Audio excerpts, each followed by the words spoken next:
صلوا علی الحبیب۔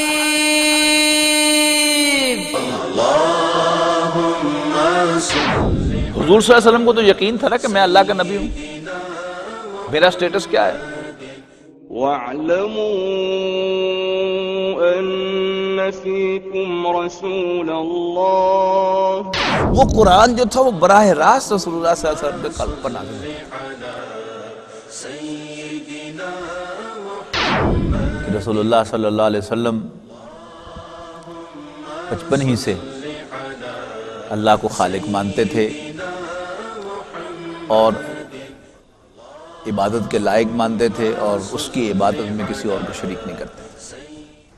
الحمدللہ رب العالمین والصلاة والسلام علی رسولہ الکریم، اما بعد فاعوذ باللہ من الشیطان الرجیم، بسم اللہ الرحمن الرحیم۔ یریدون لیطفئوا نور اللہ بافواہہم واللہ متم نورہ ولو کرہ الکافرون۔ هو الذی ارسل رسولہ بالہدی ودین الحق لیظہرہ علی الدین کلہ وکفی باللہ شہیدا ولو کرہ المشرکون۔ رسول اللہ صلی اللہ علیہ وسلم کی سیرت مطہرہ جو یقیناً ہمارے لیے دلچسپی کا سامان ہے بہت سے زاویوں سے۔ ایک تو خالص اس اعتبار سے کہ وہ حضور صلی اللہ علیہ وسلم کی سیرت ہے، ہمارے لیے دلچسپی کی چیز ہے۔ اس کے علاوہ حضور صلی اللہ علیہ وسلم کا مشن سمجھنے میں اس سے بڑی مدد ملتی ہے۔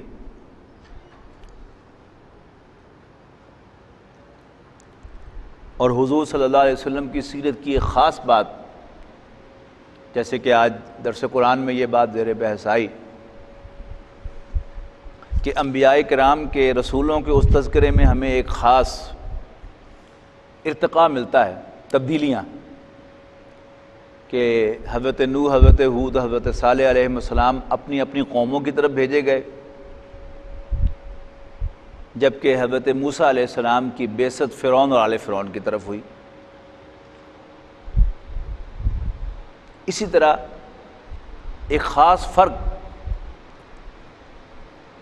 ملحوظ رہنا چاہیے، رسول اللہ صلی اللہ علیہ وسلم کی سیرت اور آپ کے مشن اور باقی پیغمبروں کی سیرت اور ان کے مشن میں۔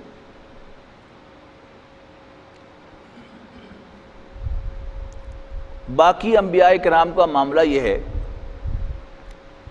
کہ ان کے مشن کے اندر، ان کی سٹرگل کے اندر آپ کو معجزے کا عمل دخل نظر آتا ہے۔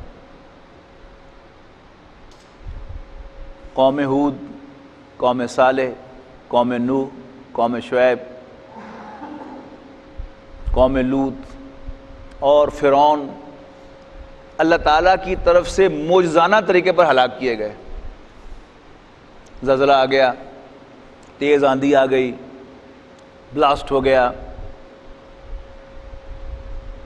سمندر پھٹا، بنی اسرائیل پار ہو گئے، سمندر چل پڑا، فرعون اور آل فرعون ڈوب گئے۔ ویئرایز حضور صلی اللہ علیہ وسلم کی سیرت اس اعتبار سے کمال کی سیرت ہے کہ آپ کی ساری جد و جہد زمینی ہے، یعنی ہر موقع پر اللہ تعالیٰ کی مدد تو شامل حال رہی، لیکن آپ اس میں کوئی جمپ نہیں دیکھ سکتے۔ یعنی آج اگر 1450 سال کے بعد کوئی شخص زمین پر کوئی کام بڑا کرنا چاہے اور اس کے لیے تحریک چلائے تو اس کو ان تمام مراحل میں سے گزرنا پڑے گا جن میں سے اللہ تعالیٰ نے اپنے آخری پیغمبر حضرت محمد مصطفیٰ صلی اللہ علیہ وسلم کو بھی گزارا۔ ایک فرد سے دعوت کا آغاز کیا اور بڑے نیچرل انداز میں، یعنی انفرادی سطح پر دعوت پھیلی، یعنی یہ تقریر اور وعظ یہ آپ کو مکی زندگی میں کہاں ملتا ہے؟ یعنی ساری کی ساری جو کھیپ تیار ہوئی ہے وہ انفرادی دعوت سے ہوئی ہے. اور حضرت ابوبکر رضی اللہ تعالیٰ عنہ کے بارے میں آپ کو معلوم ہے کہ عشرہ مبشرہ میں سے آپ ایک وہ خود، دوسرے حضرت علی اور حضرت عثمان کو، حضرت عمر کو آپ نکال دیں. یعنی حضرت علی حضور صلی اللہ علیہ وسلم کی براہ راست دعوت سے اسلام لائے، حضرت عمر وہ ایک خاص ایونٹ کے نتیجے میں ایمان لائے، اور حضرت ابوبکر صدیق خود حضور صلی اللہ علیہ وسلم کی دعوت پر ایمان لائے. باقی رہ گئے 7. ان 7 میں سے 6 جو ہیں وہ حضرت ابوبکر صدیق کی دعوت پر ایمان لائے. یعنی ٹاپ کے 10 صحابہ میں سے 6 حضرت ابوبکر صدیق کی انفرادی دعوت پر ایمان لائے ہیں. یہ ہے کنٹریبیوشن حضرت ابوبکر رضی اللہ تعالیٰ عنہ. تو ایک نیچرل طریقے سے گروتھ. پھر دعوت آئی، اس کو ریزسٹنس کا سامنا کرنا پڑا، اور ریزسٹنس بھی بدترین ریزسٹنس. کیا نہیں ہوا مکے کے اندر، حضرت سمیہ پر، حضرت یاسر پر، حضرت خباب پر، حضرت بلال پر. پھر حضور صلی اللہ علیہ وسلم اگرچہ اس خاندانی پس منظر کی بنیاد پر اللہ نے ایک سیکیورٹی فراہم کی حضرت یعنی حضور صلی اللہ علیہ وسلم کو ابو طالب کے ذریعے سے، لیکن بہرحال ابو طالب کو بھی پھر ایک خاص سٹیج پر اللہ تعالیٰ نے اٹھا لیا. اور پھر حضور صلی اللہ علیہ وسلم پر وہ وقت بھی آیا کہ جب آپ کو اسائلم کی تلاش میں طائف جانا پڑا، اور پھر طائف میں وہ ایک دن میں وہ سب کچھ ہوا جو ابھی 10 سال میں نہیں ہوا تھا. پھر اس کے بعد ہجرت کا مرحلہ آیا، اور پھر ہجرت کے بعد بھی یہ سارے کے سارے معاملات بالکل زمینی. مواخات ایک زمینی معاملہ، میثاق مدینہ جس کا مطالعہ ہم کر چکے وہ ایک زمینی معاملہ، حضور صلی اللہ علیہ وسلم کا اسٹریٹجک ایکشن کہ کس طریقے سے آپ نے مدینہ منورہ کے اندر ایک امن جو ہے وہ قائم فرمایا. اب اسی کی ایکسٹینشن ہے، یعنی مدینہ منورہ تشریف آوری کے بعد ذہن میں لے آئیے، تازہ کر لیجئے کہ 1.5 سال میں آپ نے کیا کیا، بلکہ پہلے 6 مہینوں میں آپ سمجھیے کیا کیا. مسجد نبوی تعمیر فرمائی، مسلمانوں کے درمیان مواخات قائم کی، بھائی چارہ قائم کیا، اور میثاق مدینہ کے ذریعے سے مدینہ منورہ میں امن قائم کیا. اب نبی اکرم صلی اللہ علیہ وسلم باہر نکلے ہیں، 2 کام کیے. مکے والوں کو احساس دلایا کہ یہ نہ سمجھنا کہ now you are in safe haven, no, تمہارا معاشی دار و مدار تجارت پر ہے، اور تجارت کو تم نے مونوپلائز کر رکھا ہے کہ تمہارے لیے سارے کیریوان روٹس محفوظ ہیں، وہ میرے ارد گرد سے گزرتے ہیں، and any time I can intercept them. یہ میسج آپ نے دیا، شو کیا کہ میں کر سکتا ہوں. اور دوسرے مختلف قبائل کی طرف دوستی کا ہاتھ بڑھایا، میرے الائی بن جاؤ، یا کم سے کم نیوٹرل ہونے کا معاہدہ کر لو، کسی قبیلے سے جنگ نہ کرنے کا معاہدہ کیا. اسٹیٹسمین شپ رسول اللہ صلی اللہ علیہ وسلم کی پوری طرح وہاں پر نکھر کر سامنے آئی کہ واقعتاً حضور صلی اللہ علیہ وسلم جیسا مدبر اور اسٹیٹسمین پیدا نہیں ہوا. دشمن بھی مانتے ہیں.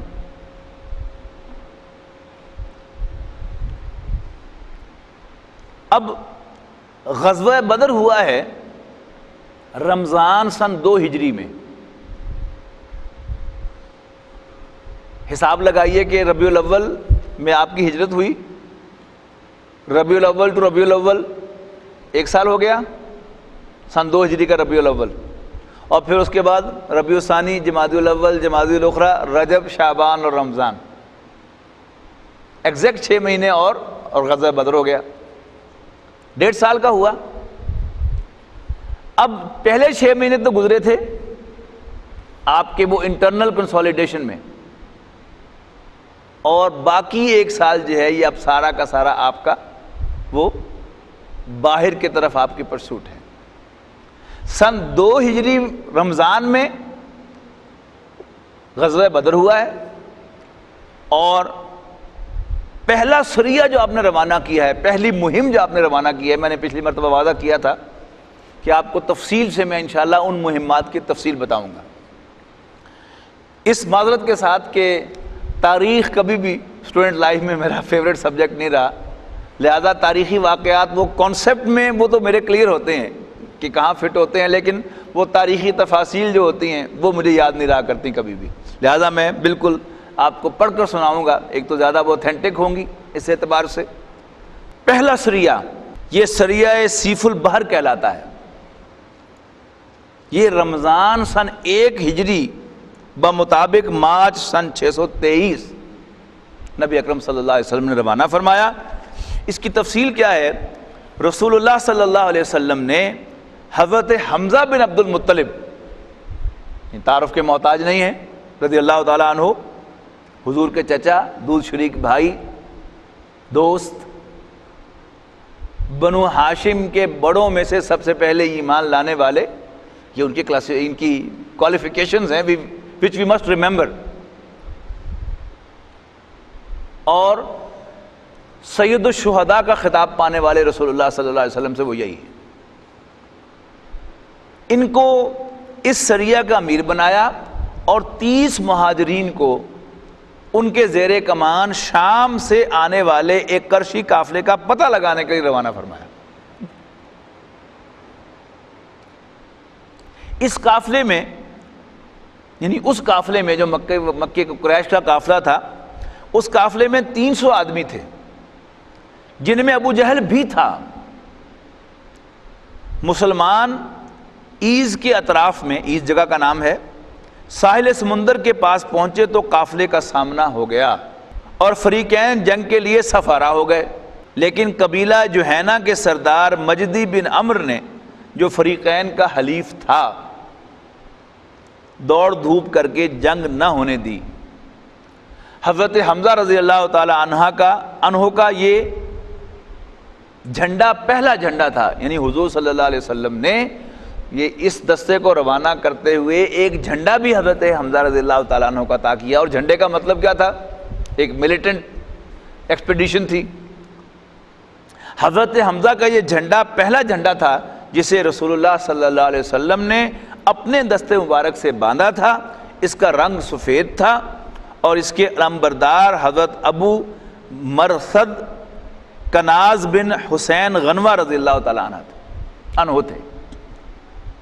دوسرا سریہ، یعنی یہ پہلی مہم تھی، دوسری مہم، یہ مہم سریہ رابغ کہلاتی ہے، اور اس کا ٹائم جو ہے وہ ہے شوال سن 1 ہجری، یعنی مہینوں میں رمضان کے فوراً بعد اگلا مہینہ کون سا ہے؟ شوال کا۔ اب گنتے جائیے آپ، شوال سن 1 ہجری اور اپریل سن 623 عیسوی۔ رسول اللہ صلی اللہ علیہ وسلم نے حضرت عبیدہ ابن حارث بن عبد المطلب رضی اللہ تعالیٰ عنہ کو مہاجرین کے 60 سواروں کا رسالہ دے کر، یعنی گھڑ سوار تھے سارے، یہ روانہ فرمایا۔ رابغ کی وادی میں ابو سفیان سے سامنا ہوا، یعنی پھر وہ قافلہ کوئی جا رہا تھا اور آمنا سامنا ہو گیا۔ اب قریش نوٹ کر رہے ہیں کہ حضور صلی اللہ علیہ وسلم کے مسلح دستے، گھڑ سوار دستے، وہ اب ان تجارتی راستوں پر گشت کر رہے ہیں۔ اس کے ساتھ 200 آدمی تھے، یعنی ابو سفیان کے اس قافلے میں ان کے ساتھ 200 آدمی تھے۔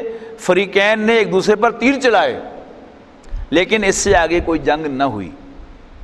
اس سریے میں مکی لشکر کے 2 آدمی مسلمانوں سے آ ملے، ایک حضرت مقداد بن عمرو البحرانی اور دوسرے عتبہ بن غزوان المازنی رضی اللہ تعالیٰ عنہما۔ یہ دونوں مسلمان تھے اور کفار کے ساتھ نکلے ہی اس مقصد سے تھے کہ اس طرح مسلمانوں سے جا ملیں گے۔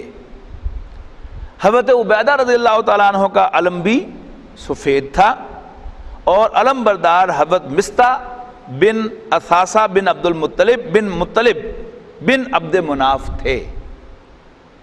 نمبر 3، تیسری مہم سریہ خرار کہلاتی ہے، اور اس کا ٹائم کیا ہے؟ ذی قعدہ سن 1 ہجری۔ گنتے جائیے، رمضان، شوال، ذی قعدہ، یہ ہر مہینے ایک مہم رسول اللہ صلی اللہ علیہ وسلم روانہ فرما رہے ہیں۔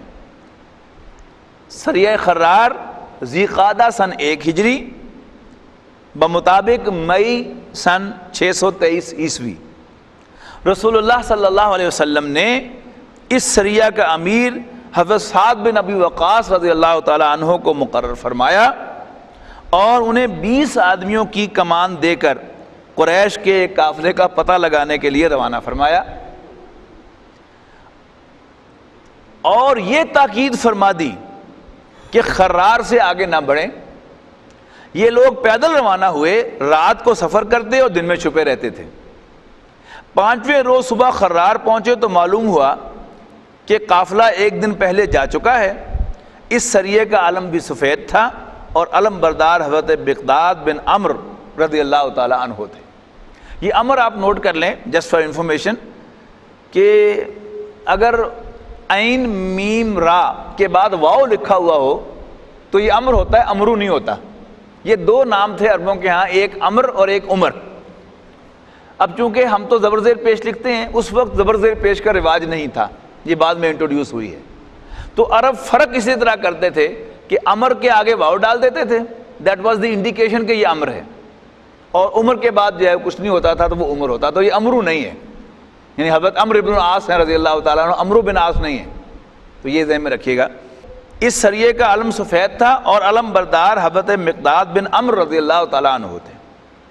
اب نمبر 4، یہ غزوہ ہے۔ سریہ اور غزوہ میں فرق تو آپ کو معلوم ہوگا کہ سریہ اس مہم کو کہتے ہیں جو حضور صلی اللہ علیہ وسلم روانہ فرماتے تھے لیکن خود اس میں شریک نہیں ہوتے تھے بنفس نفیس، اور غزوہ اس مہم کو کہتے ہیں جس میں رسول اللہ صلی اللہ علیہ وسلم خود بھی بنفس نفیس شریک ہوئے ہوں۔ تو اب نمبر 4 جو ہے یہ غزوہ ہے، غزوہ ابوا یا ودان، 2 نام ہیں اس کے۔ یہ صفر سن 2 ہجری یعنی اگست سن 623 عیسوی میں ہوئی۔ اس مہم میں 70 مہاجرین تھے، یعنی ذی قعدہ کے بعد ذی الحج ہے، وہ حج کا مہینہ ہے، اس کو چھوڑ دیا، اور اس کے بعد پھر محرم ہے، وہ حرمت والے مہینوں میں شامل ہوتا ہے۔ ویسے تو ذی قعدہ بھی حرمت والے مہینوں میں ہے، لیکن بہرحال ذی قعدہ میں تو مہم بھیجی ہے، لیکن وہاں پر کیا ہوا؟ جنگ نہیں ہوئی۔ اور اب کیا ہوا کہ اب سفر کے مہینے میں آپ خود جو ہیں وہ ایک مہم میں شریک ہوئے ہیں۔ اس مہم میں 70 مہاجرین کے ہمراہ رسول اللہ صلی اللہ علیہ وسلم بنفس نفیس تشریف لے گئے۔ اس میں مدینے میں حضرت سعد ابن عبادہ رضی اللہ تعالیٰ عنہ کو اپنا قائم مقام مقرر فرمایا۔ مہم کا مقصد قریش کے قافلے کی راہ روکنا تھا۔ آپ ودان تک پہنچے لیکن کوئی معاملہ پیش نہیں آیا۔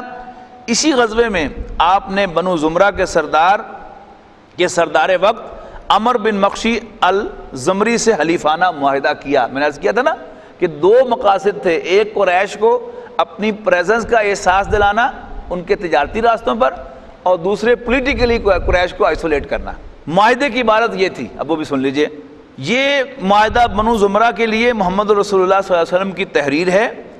یہ لوگ اپنے جان اور مال کے بارے میں مامون رہیں گے، اور جو ان پر یورش کرے گا اس کے خلاف ان کی مدد کی جائے گی، الا یہ کہ یہ خود اللہ کے دین کے خلاف جنگ کریں۔ یہ معاہدہ اس وقت تک کے لیے ہے جب تک سمندر ان کو ترک کرے، یعنی ہمیشہ ہمیش کے لیے ہے، اور جب نبی اکرم صلی اللہ علیہ وسلم اپنی مدد کے لیے انہیں آواز دیں گے تو انہیں آنا ہوگا۔ یعنی ٹپیکل جو الائز کا ہوتا ہے نا معاہدہ کہ تمہیں ضرورت پڑے گی تو ہم آئیں گے، اور جب ہم بلائیں گے تو تمہیں آنا پڑے گا۔ یہ پہلی فوجی مہم تھی جس میں رسول اللہ صلی اللہ علیہ وسلم بذات خود تشریف لے گئے تھے اور 15 دن مدینے سے باہر گزار پر واپس تشریف لائے تھے۔ اس مہم کے پرچم کا رنگ سفید تھا اور حضرت حمزہ رضی اللہ تعالی عنہ علم بردار تھے۔ نمبر 5، یہ بھی غزوہ ہے، غزوہ بوات۔ یہ ربیع الاول، یعنی سفر کے بعد اگلا مہینہ کون سا ہے؟ ربیع الاول۔ اس کا وقت کون سا ہے؟ ربیع الاول سن 2 ہجری اور ستمبر سن 623 عیسوی۔ اس مہم میں رسول اللہ صلی اللہ علیہ وسلم 200 صحابہ کے ہمراہ روانہ ہوئے۔ مقصود قریش کا ایک قافلہ تھا جس میں امیہ بن خلف سمیت، یہ امیہ بن خلف یاد آ گیا نا، حضرت بلال رضی اللہ تعالیٰ جس کے غلام تھے، یہ وہ ہے امیہ بن خلف، جس میں امیہ بن خلف سمیت قریش کے 100 آدمی اور 2500 اونٹ تھے، یعنی بہت بڑا قافلہ تھا۔ آپ رضوا کے اطراف میں مقام بوات تک تشریف لے گئے لیکن کوئی معاملہ پیش نہیں آیا۔ اس غزوہ کے دوران حضرت سعد بن معاذ رضی اللہ تعالیٰ عنہ کو مدینے کا امیر بنایا گیا۔ پرچم سفید تھا اور علم بردار حضرت سعد بن ابی وقاص رضی اللہ تعالیٰ عنہ تھے۔ اس کے بعد ہے غزوہ صفوان، سین سے ہے، یہ ربیع الاول سن 2 ہجری ستمبر سن 623 عیسوی میں پیش آیا۔ اب یہ باقاعدہ ایک ہی مہینے میں دوسرا آ گیا نا، اب اس کی وجہ آپ دیکھ لیجئے یہ کیا ہے۔ اس غزوہ کی وجہ یہ تھی کہ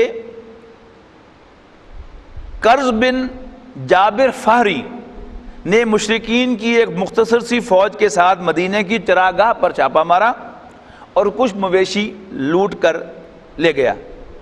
رسول اللہ صلی اللہ علیہ وسلم نے 70 صحابہ کے ہمراہ اس کا تعاقب فرمایا اور بدر کے اطراف میں واقع وادی صفوان تک تشریف لے گئے، لیکن کرز اور اس کے ساتھیوں کو نہ پا سکے اور کسی ٹکراؤ کے بغیر واپس آ گئے۔ اس غزوہ کو بعض لوگ غزوہ بدر اولیٰ بھی کہتے ہیں، کیونکہ بدر تک گئے لہذا غزوہ بدر اولیٰ بعض لوگ کہتے ہیں۔ اس غزوہ کے دوران مدینہ کی عمارت زید بن حارثہ رضی اللہ تعالیٰ عنہ کو سونپی گئی۔ علم سفید تھا اور علم بردار حضرت علی رضی اللہ تعالیٰ عنہ تھے۔ 7واں، اب دس از دا موسٹ امپورٹنٹ، یہ ذرا غور سے سنیے گا، غزوہ ذی العشیرہ۔ یہ غزوہ جمادی الاولیٰ یعنی ربیع الثانی میں نہیں ہوا، اب جمادی الاولیٰ آ گیا، اس کی بجائے ربیع الاول میں 2 ہو گئے نا۔ جمادی الاولیٰ اور جمادی الاخری یعنی 2 ہجری یعنی نومبر دسمبر سن 623 عیسوی کو پیش آیا۔ اس مہم میں رسول اللہ صلی اللہ علیہ وسلم کے حملہ 150 یا 200 مہاجرین تھے، تعداد بھی بڑھتی جا رہی، لیکن آپ نے کسی کو روانگی پر مجبور نہیں کیا تھا۔ سواری کے لیے صرف 30 اونٹ تھے، اس لیے لوگ باری باری سوار ہوتے تھے۔ مقصود قریش کا ایک قافلہ تھا جو ملک شام جا رہا تھا اور معلوم ہوا تھا کہ یہ مکے سے چل چکا ہے۔ اس قافلے میں قریش کا خاصا مال تھا۔ آپ اس کی طلب میں ذو العشیرہ تک پہنچے، لیکن آپ کے پہنچنے سے کئی دن پہلے ہی قافلہ جا چکا تھا۔ یہ وہی قافلہ ہے جسے شام سے واپسی پر نبی اکرم صلی اللہ علیہ وسلم نے گرفتار کرنا چاہا، یعنی انٹرسیپٹ کرنا چاہا، تو یہ قافلہ تو بچ نکلا لیکن جنگ بدر پیش آ گئی۔ اچھا، اب اس قافلے کی ایک اور خاص بات یہ تھی کہ جب پہلے جو 6 مہمیں گزر چکی ہیں، ان کے نتیجے میں قریش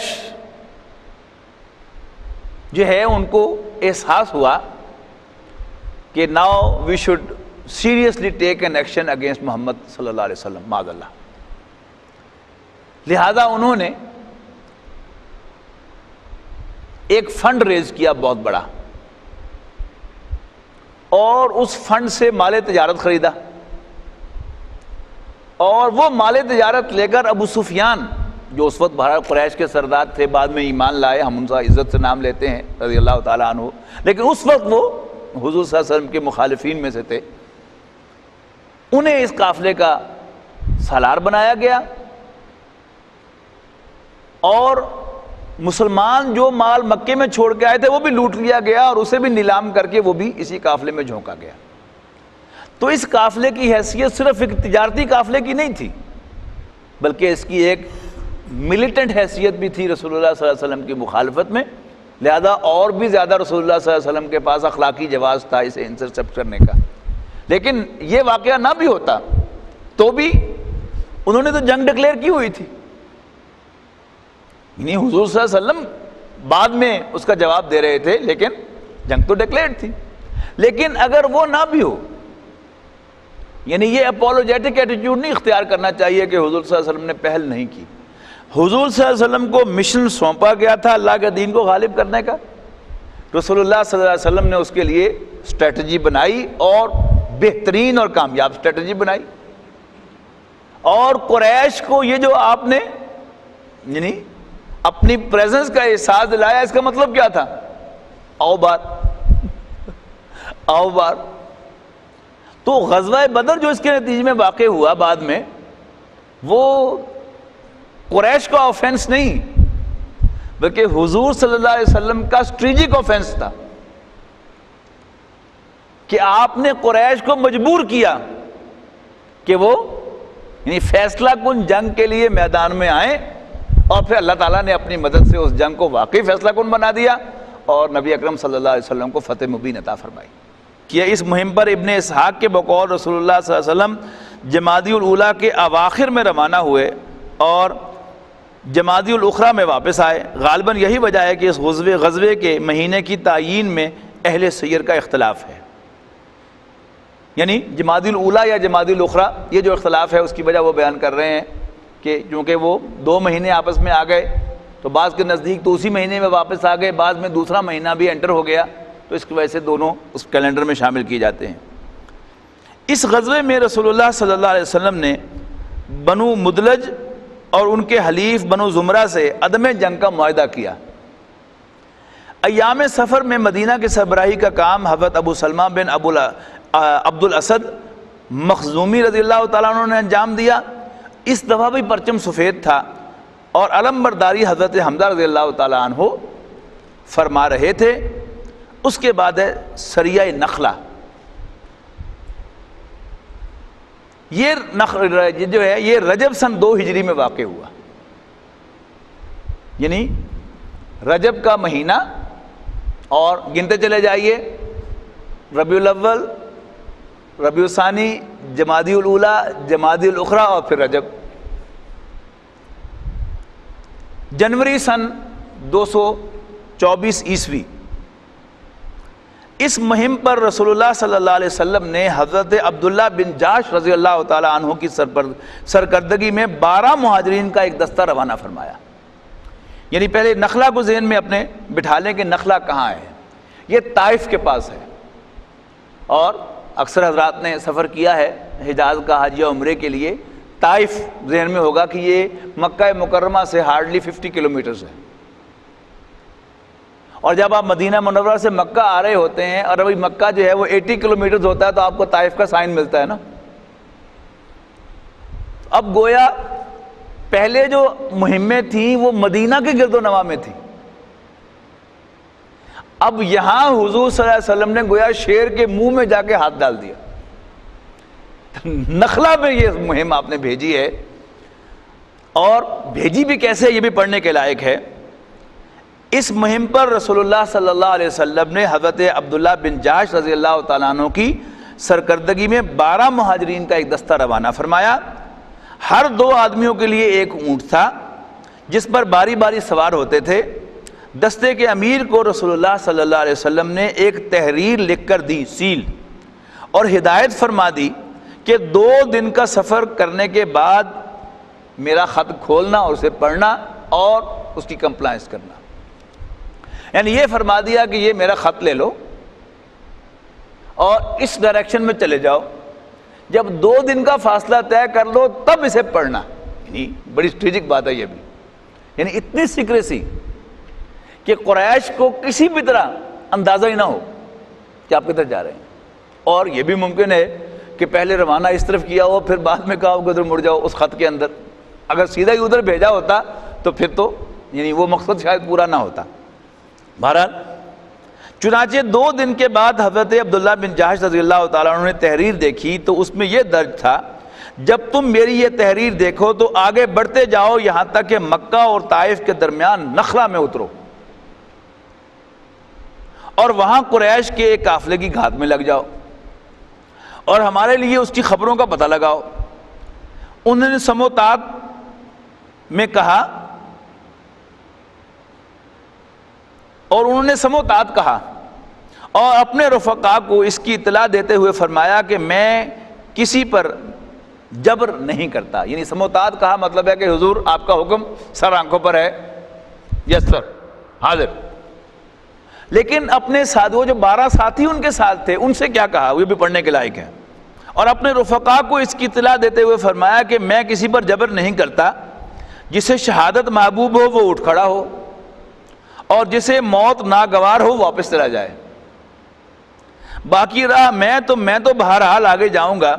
یعنی حضور صلی اللہ علیہ وسلم نے مجھے تو حکم دے دیا ہے کہ میں جاؤں، باقی میں تمہارا امیر ہوں، تم پر میری اطاعت لازم ہے، لہذا میں تمہیں فری کرتا ہوں کہ if you want to go، اگر مرنا پسند نہیں تو واپس جائے. مطلب کیا تھا کہ اب ہم قریش کے منہ میں جا کے ہاتھ ڈالنے والے ہیں تو غلط فہمی میں نہ رہو، ذہنی طور پر تیار ہو جاؤ شہادت کی موت کے لیے. یس اگر تیار ہو تو آ جاؤ میرے ساتھ، ورنہ میری طرف سے تمہیں آزادی ہے کہ تم بے شک چلے جاؤ، نافرمانی نہیں ہوگی. اس پر سارے ہی رفقا اٹھ کھڑے ہوئے. یہ صحابہ کرام کی شان ہے کہ انہوں نے رسول اللہ صلی اللہ علیہ وسلم کو کبھی مایوس نہیں کیا. حضرت موسیٰ کے ساتھیوں میں اور حضور صلی اللہ علیہ وسلم کے ساتھیوں میں یہی فرق ہے. اور منزل مقصود میں بہرحال آگے جاؤں گا. یعنی انہوں نے کہا کہ جی میں تو بہرحال منزل مقصود تک آگے جاؤں گا اور تم میرا ساتھ دینا چاہو تو بسم اللہ. سارے رفقا اٹھ کھڑے ہوئے اور منزل مقصود کے لیے چل پڑے.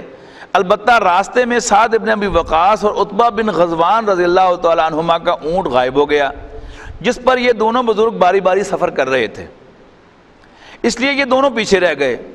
حضرت عبداللہ بن جہش نے طویل مسافت طے کر کے نخلا میں نزول فرمایا. وہاں سے قریش کا ایک قافلہ گزرا جو کشمش، چمڑے اور سامان تجارت کے علاوہ اور سامان تجارت لیے ہوئے تھا. قافلے میں کون کون لوگ تھے؟ قافلے میں عبداللہ بن مغیرہ کے 2 بیٹے عثمان اور نوفل، اور عمر بن حضرمی اور حکیم بن کسیان مولا مغیرہ تھے. مسلمانوں نے باہم مشورہ کیا کہ آخر کیا کریں. آج حرام مہینہ رجب کا آخری دن ہے، اگر ہم لڑائی کرتے ہیں تو اس مہینے کی حرمت پامال ہوتی ہے، اور اگر رات بھر رک جاتے ہیں تو یہ لوگ حدود حرم میں داخل ہو جاتے ہیں، دوسری حرمت آ جاتی ہے. اس کے بعد سب کی یہی رائے ہوئی کہ حملہ کر ہی دینا چاہیے. چنانچہ ایک شخص نے عمر بن حضرمی کو تیر مارا اور اس کا کام تمام کر دیا. باقی لوگوں نے عثمان اور حکیم کو گرفتار کر لیا، البتہ نوفل بھاگ گیا. اس کے بعد یہ لوگ دونوں قیدیوں اور سامان قافلہ کو لیے ہوئے مدینہ پہنچے. انہوں نے مال غنیمت سے خمس بھی نکال لیا تھا، اور یہ تاریخ اسلامی کا پہلا خمس تھا. پہلا مقتول اور پہلے قیدی تھے. رسول اللہ صلی اللہ علیہ وسلم نے ان کی اس حرکت پر باز پرس کی اور فرمایا کہ میں نے تمہیں حرمت والے مہینے میں جنگ کرنے کا حکم نہیں دیا تھا. لیکن دوسری طرف کیا ہے کہ نبی اکرم صلی اللہ علیہ وسلم نے انہیں اس پر سرزنش تو فرمائی لیکن ان کے خلاف کوئی ایکشن نہیں لیا اور مال غنیمت بھی قبول کر لیا. بعض روایات میں آپ نے مال غنیمت قبول نہیں کیا کہ نہیں تم نے میرے انسٹرکشن کے خلاف یہ کام کیا ہے، لیکن بہرحال یہ بات متفق علیہ ہے کہ آپ نے ناراضگی کا اظہار تو فرمایا لیکن ان کے خلاف کوئی ڈسپلنری ایکشن نہیں لیا. اب اس پر کیا ہوا؟ قریش کے اندر آگ لگ گئی. اور وہ جو سورہ بقرہ میں ہم پڑھ کے آئے ہیں نا کہ یسألونک عن الشہر الحرام قتال فیہ، یہ اسی موقع کی بات ہے. چونکہ حرمت والے مہینے کے اندر یہ حملہ کیا انہوں نے تو قریش نے تو آسمان سر پہ اٹھا لیا. لو جی یہ نبی بنے پھرتے ہیں اللہ کے، حرمت والے مہینوں کو کوئی پاس نہیں ہے، اور یہ کیا ہے ذرا بتاؤ نا کیا حیثیت ہے اس کی اللہ کے دین میں، دین ابراہیم میں حرمت والے مہینوں کی. اس پر پھر یہ آیت نازل ہوئی کہ یہ آپ سے حرمت والے مہینوں کے بارے میں، یعنی ان کے اندر جنگ کرنے کے بارے میں پوچھتے ہیں۔ یس، قل قتال فیہ کبیر، حرمت والے مہینے میں جنگ کرنا گناہ ہے، لیکن وَصَدٌّ عَن سَبِيلِ اللَّهِ، اللہ کے راستے سے روکنا، وَكُفْرٌ بِهِ، اور اللہ کا انکار کرنا، وَالْمَسْجِدِ الْحَرَامِ، اور مسجد حرام کی حرمت کو پامال کرنا، وَإِخْرَاجُ أَهْلِهِ مِنْهُ، اور مسجد حرام کے رہنے والوں کو وہاں سے نکلنے پر مجبور کرنا، اکبر عند اللہ، اللہ کے نزدیک زیادہ بڑے آفینسز ہیں۔ وَالْفِتْنَةُ أَكْبَرُ مِنَ الْقَتْلِ، اور فتنہ، فساد، یہ قتل سے بھی زیادہ بڑا جرم ہے۔ یعنی یہ جو ماڈرن سیکولر ورلڈ ہے، اس نے کیا چیز روا رکھی ہے کہ انسانوں پر short of cold blooded murder آپ جتنا مزید ظلم کر لیں، یعنی سود کے بہانے آپ ان کا خون پسینہ سب کچھ چوس لیں، کوئی حرج نہیں، آپ باقی جو مرضی زیادتی کر لیں نوع انسانی پر، لیکن اگر کہیں مظلوموں کے ہاتھوں تمہارا کوئی قتل ہو جائے تو آسمان سر پہ اٹھا لو۔ اس پر کہا جا رہا ہے کہ ٹھیک ہے یہ گناہ ہے، لیکن تم اس سے بڑے بڑے گناہ کر رہے ہو۔ اور یہاں سے صاف معلوم ہو رہا ہے کہ اللہ تعالیٰ جو ہے یہ مسلمانوں کی سائیڈ لے رہا ہے۔ یعنی سیکولرزم کے جو آفینسز ہیں، میں ان میں سے ایک آفینس قرار دیتا ہوں کہ انہوں نے انڈیولی کچھ چیزوں کو out of the way promote کیا ہے۔ ان میں سے ایک کیا ہے؟ عدل۔